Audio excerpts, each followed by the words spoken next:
Oh my goodness. Oh God. There's another one. Right. Oh my gosh. Another plane has just hit. Collision. Can you see it? I can World Trade Center has just something else has collapsed. You are looking at live pictures. The second DC 9 or 747 just flew past my window, and I think it may have hit the Trade Center again. Of the crash of an airplane into its side. That, I believe, was...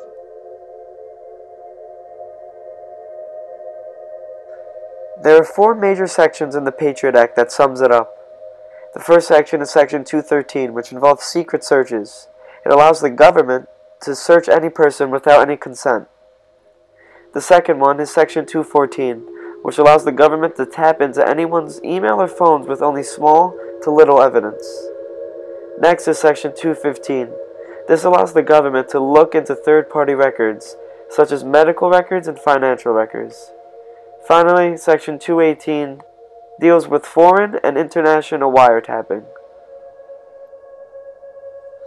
People disagree with this act because the government has not found a happy medium between safety and privacy.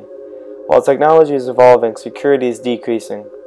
The government has taken away rights of the citizens of the United States. People are afraid to look things up online because they feel like they are being monitored. The government has created linkability to stop crime. Linkability is linking a person with a thing that he owns, such as an iPhone or credit card. From this, they know the location of every person at every moment of the day. This is called metadata.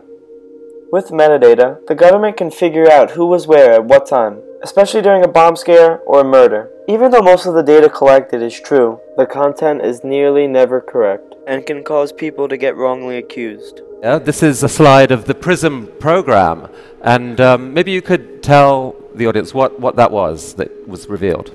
The best way to understand PRISM, because there's been a little bit of controversy, is to first talk about what PRISM is. Much of the debate in the US has been about metadata. They've said it's just metadata, it's just metadata, and they're talking about a specific legal authority called Section 215 of the Patriot Act.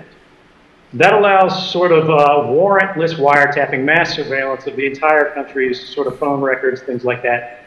Who you're talking to, when you're talking to them, where you travel, these are all metadata events.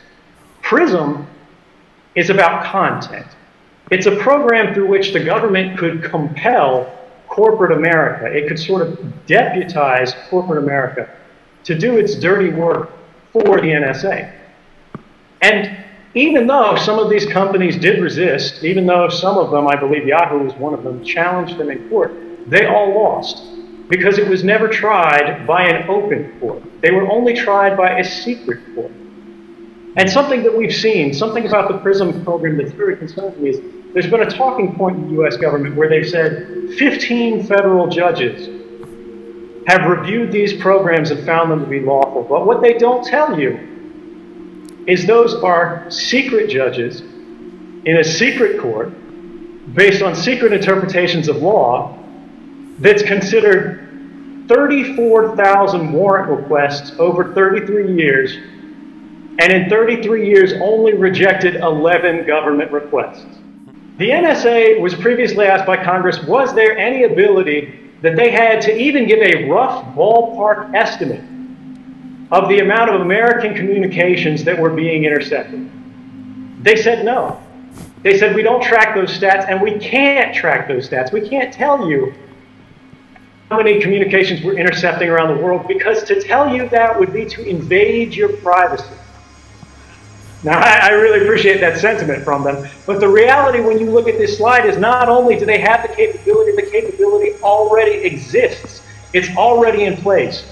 The NSA has its own internal data format that tracks both ends of a communication. And if it says this communication came from America, they can tell Congress how many of those communications they have today, right now. And what Boundless Informant tells us is more communications are being intercepted in America about Americans than there are in Russia about Russians. I'm not sure that's what an intelligence agency should be aiming for. Does the NSA routinely intercept American citizens' emails? No.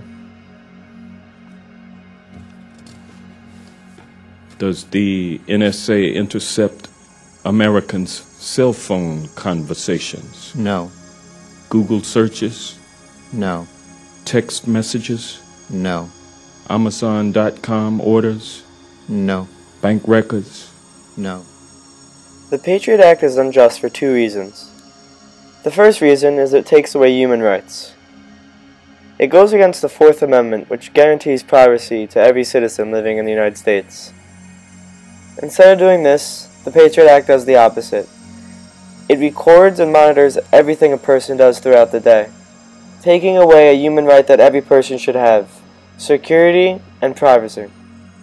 Also, because of metadata, the United States has falsely criminalized people based off of solely their location of their phone and other devices linked to them.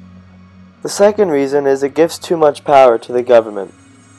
The government can now monitor and tap into anyone's phone without getting consent of the people affected, fully going against the Constitution regarding searches and seizures. Also, the government is removing civil liberties that are guaranteed in the Constitution, especially Amendment Number 4, which regards privacy among the people. Finally, the Patriot Act limits checks and balances. It gives all the power to the executive branch, leaving none for the judicial and legislative. On the other hand, there are many supporters. They believe that this loss of security is a price to pay for the protection from terrorism. Without the placement of this act, they feel that terrorism would overpower us. The Patriot Act reduces terrorists' ability to operate within the United States by allowing law enforcement to access information. The act has proved successful since there has not been a large-scale terrorist attack in the United States since September 11th.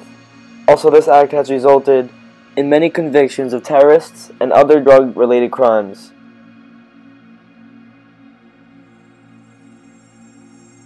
Using the utilitarian formula, one can figure out whether the Patriot Act is just or not just. From using what I have researched in this project and this formula, I believe that even though this act protects us from terrorism, people should not give up their privacy and freedoms to be safe. I especially believe that the government should not be able to go against the framework of this country. The Patriot Act violates the personal privacy of all Americans.